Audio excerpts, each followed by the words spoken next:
So it's that time again where we gotta do hay. Yay!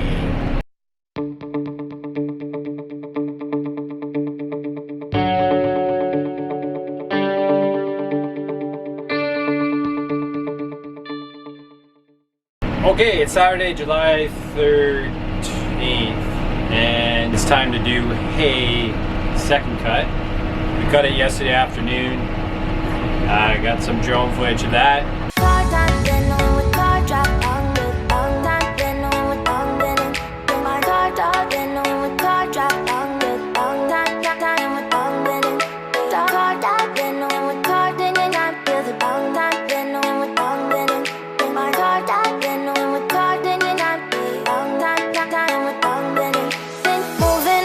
To the sea for a getaway, car top down and we're driving just to feel young. Moving away to the sea, moving away, can't you see? Sand in your feet, feel the breeze in the summertime. Stars in the sky, one dime for a first time. Moving away to the sea, moving away, can't you see? We'll drink honey by the ocean, it's our favorite potion. Come on baby, let me tell you one time that our days will never end, yeah. No, our days will never end, yeah. No. Come on baby, let me tell you one time that our fire got a love it till you never break apart. And we moving away to the sea, moving away, can't you see? There won't be one more time, so we gonna do this tonight. There won't be one more time, so we gonna do. Sandy's vlogging the same stuff. So I think it'll be interesting to see a perspective of, I call it the his and hers of hay, but I'm just going to fire up the harvester here. We got a new to us. Let me try to see if I can get it focused.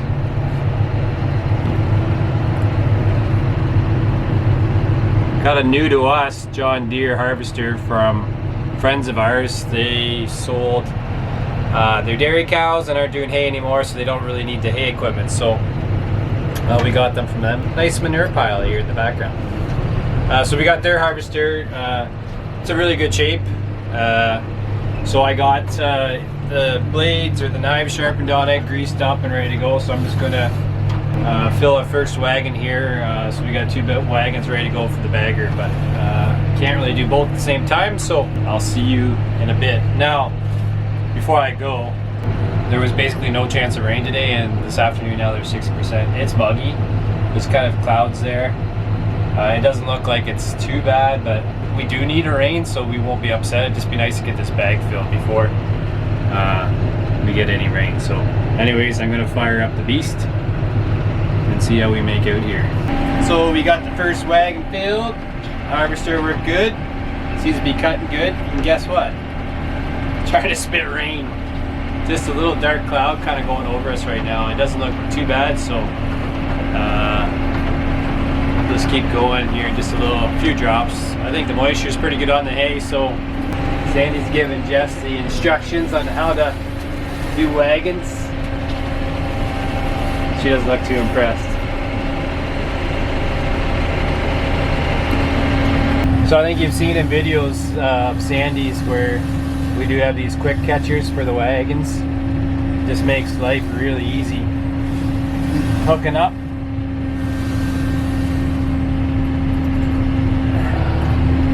Just like so. I'm just going to keep going here and get another wagon filled, and hopefully the bagger shows up in time. Murphy's Law.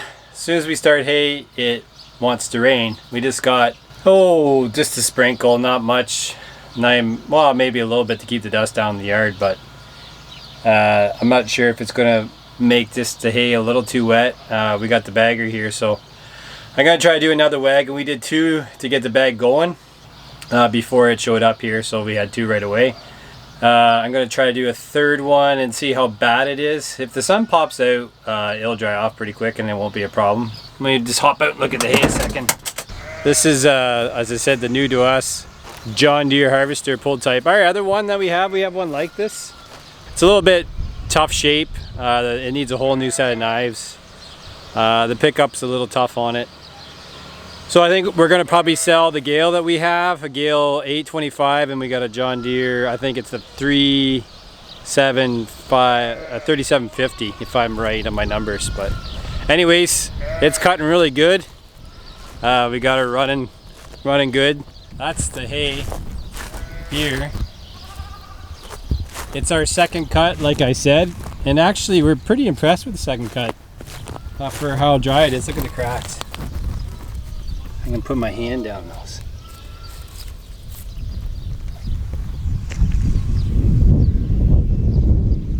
That's how dry it's been.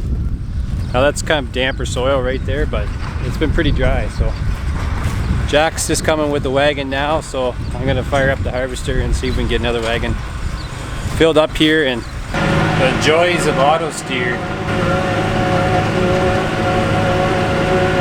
Got her dialed in. She's hitting pretty good in the middle of the pickup.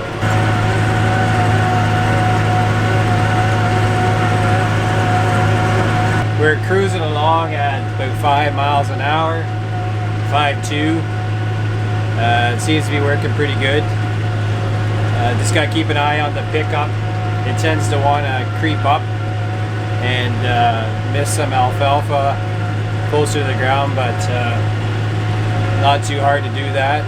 Looks like we'll be able to put a whole round on the wagon, which is kind of nice. I can just meet whoever's running the wagons at the front of the field by the sheep barn. I just try to watch my horsepower usage and whether if I'm going too fast, but I just slow down here. Yeah, so that little shot of rain rolled through, and the sun's starting to peek out again. The breeze is still up, so I don't think it's going to be a problem. The stuff seems to be cutting and blowing nice, so I think we'll just keep plodding along here and get this bag filled up and get second cut wrapped up. Apparently I maybe overfilled the forage wagon and now we can't empty it. I kept blowing the shear bolt on the chain that moves all the forage ahead to go into a conveyor to go into the bagger. We had problems with that same wagon last time, so I'm not sure if there's a problem in a gearbox somewhere or it's just a bad bearing or something, but now it's full and we're gonna have to empty it the same way we did last time, which was take the back door off the forage wagon and scoop it out enough that we can run the apron chain. But we're lucky enough that friends of ours had a Dion that was for sale, a Dion forage wagon. So Sandy and Jessica went over there and grabbed the Dion forage wagon to bring it home, and now Sandy's got that on the tractor following me behind, if you can see it right there. Just going to get this one wagon filled, get the back headlands taken off, and then we can kind of rip at her. It's going pretty good. Harvester's working really well, so that's not a problem. But I got that Dion filled up, got it unhooked, sitting there waiting for those guys to come. And if you look in the background, some big thunder boomers.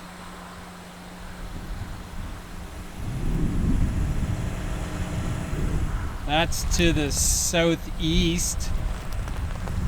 That's to the west. There's a boomer there. There's a boomer over there. That's just a bunch of woods to it. So we hopefully will avoid a rain until we at least get the haylage off. We're going to try to make some dry hay out of this stuff. With what's left, we're only going to do one bag. We usually do 2 bags for first cut, 1 bag for second cut, 1 bag for third cut, and 1 bag of corn side. So hopefully that's enough feed for the sheep. But we're going to put some oats in, kind of as a standby just in case. This is a Dion forage wagon, as you can see. But if you look at the top there, the top beater is just kind of catching a little of that stuff because it's not blowing back as nice. But at the end of the day, you look in there, I don't know if you can see it, but still managed to get it pretty full. Me being a row crop farmer and Sandy the livestock, we help each other out. Hay is probably the one that one crop and one job that seems to strain our relationship the most. I get stuck trying to keep a fleet of crappy hay equipment going. Not that it's crappy, it's just older. It takes a little bit of maintenance.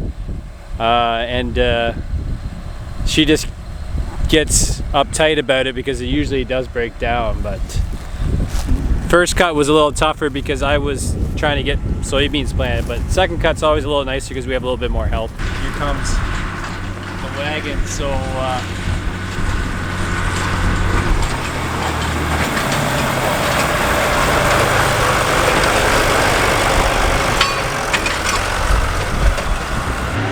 So we do 3 cuts of hay a year. First cut, we put as much into the bags that we can. This year we got 1.5 bags. Second cut, which we're doing right now, we do 1 bag, and then if there's any left over, we'll try to get dry hay, or we'll even do hay that's baled around 20% and we wrap it, and we've had a lot of really good luck with that. It makes some really nice hay for the lambs in the lamb barn across the road where we finished them.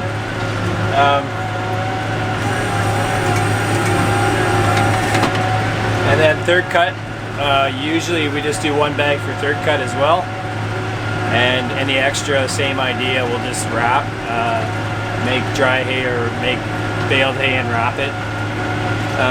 That usually gives us enough hay for the year, depending on what Sandy's doing and stuff like that. Last year we ran really tight because I was a bit of a bonehead, and I burnt off our existing hayfield that we had, 62 acres, and then I thought, oh, we'll get enough hay off of using oats as a nurse crop for the alfalfa for our new seeding.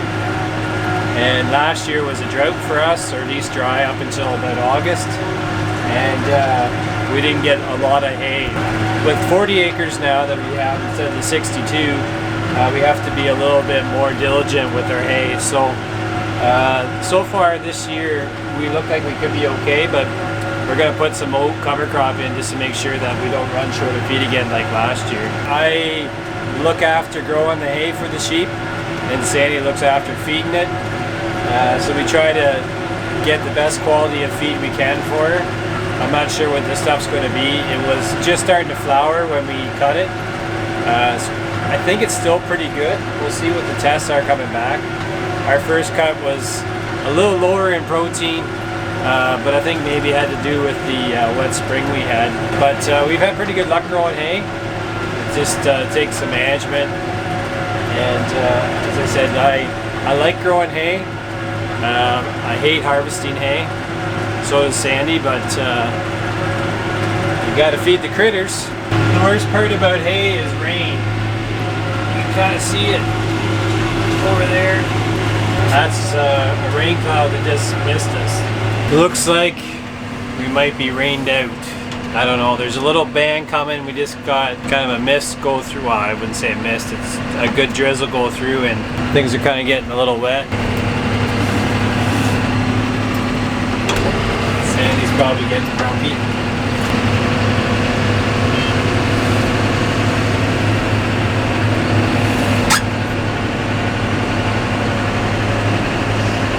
So we'll probably just pull it up into the yard here and just kind of see what happens. Up over and show you the scoop of unloading.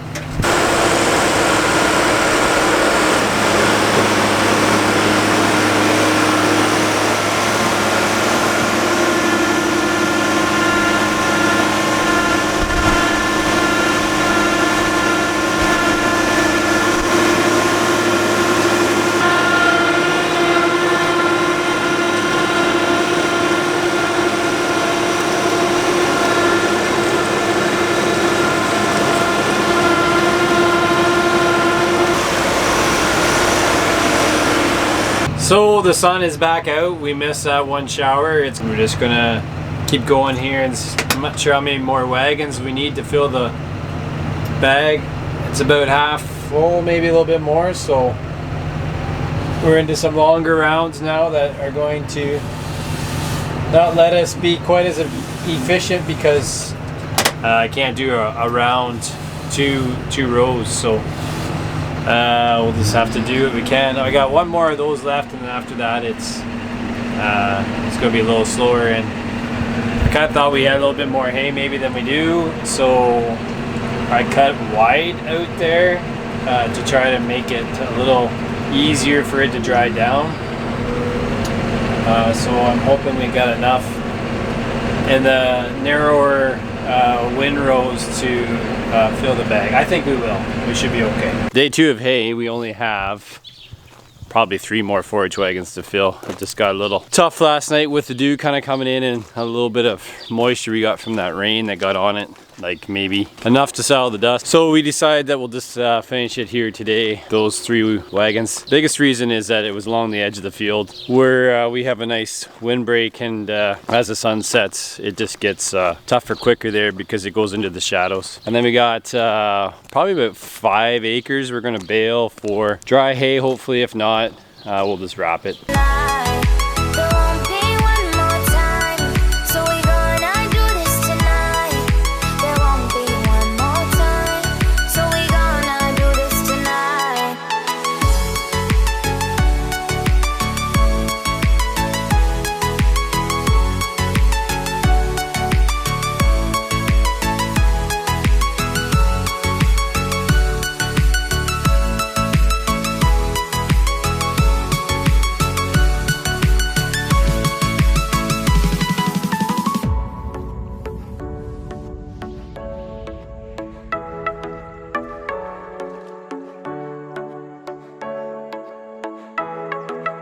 Get off your seat, clap your hands to the beat, grab your champagne glass tonight. We toast to freedom in the Caribbean, yeah, in the Caribbean, yeah. Dan, dan, dan, smoke, smoke, smoke, fire it up, let our lanterns paint the night sky red, paint the night sky red, yeah, yeah. We'll drink honey by the ocean, it's our favorite potion. Come on baby, let me tell you one time that our days will never end, yeah. No, our days will never end, yeah. No, come on baby, let me tell you one time that our fire gotta love it till you never break apart. We're moving away to the sea, moving away, can't you see? There won't be one more time, so we gonna do this tonight. There won't be. Well, we got second cut hay wrapped up. The only issue we have now is we got to bale about 7 acres of hay, which probably won't be dry, so we'll have to wrap it. But we're actually the guy that was doing our wrapping sold his wrapper, so we just found out today. So, and the guy that does their baling is on holidays, which is good for him. Everyone needs some holidays, so we're just gonna try to figure out tomorrow how we're gonna get that little bit baled up. Another guy's got a round baler, which will probably end up doing it like that. And the last issue is, I don't know if you can see that, we have a wagon load of haylage that we gotta get emptied somehow tomorrow. Last time that happened to us, we had to take the back doors off the wagon at the back, take this back door off, and scoop it out with the telehandler. And then once we get enough off, it seems to work okay.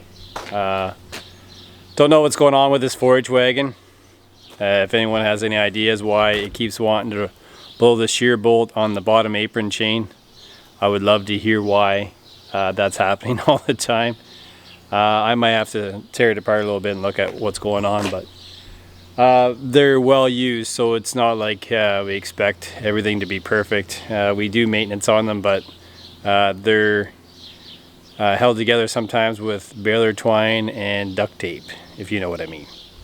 But that wraps up our hay video. I know Sandy's gonna have one probably on second cut hay too, so it'll be interesting to see her version of events, but mine was pretty easy, just sitting in the harvester, filling wagons and having Jack and Sandy do the running back and forth with wagons in the bagger. But next week we'll be using that piece, so which is actually tomorrow, Monday. We'll get out there, spread manure, so once I get things set up, I'll take you along for that journey. We'll get some manure put on the hay ground. But anyways, thanks for watching. Enjoy the weather. Hopefully you get rain if you need rain. We could use a rain. We're getting dry. But Murphy's Law, too wet, too dry. Anyways, thanks for watching, and we'll see you in the next video.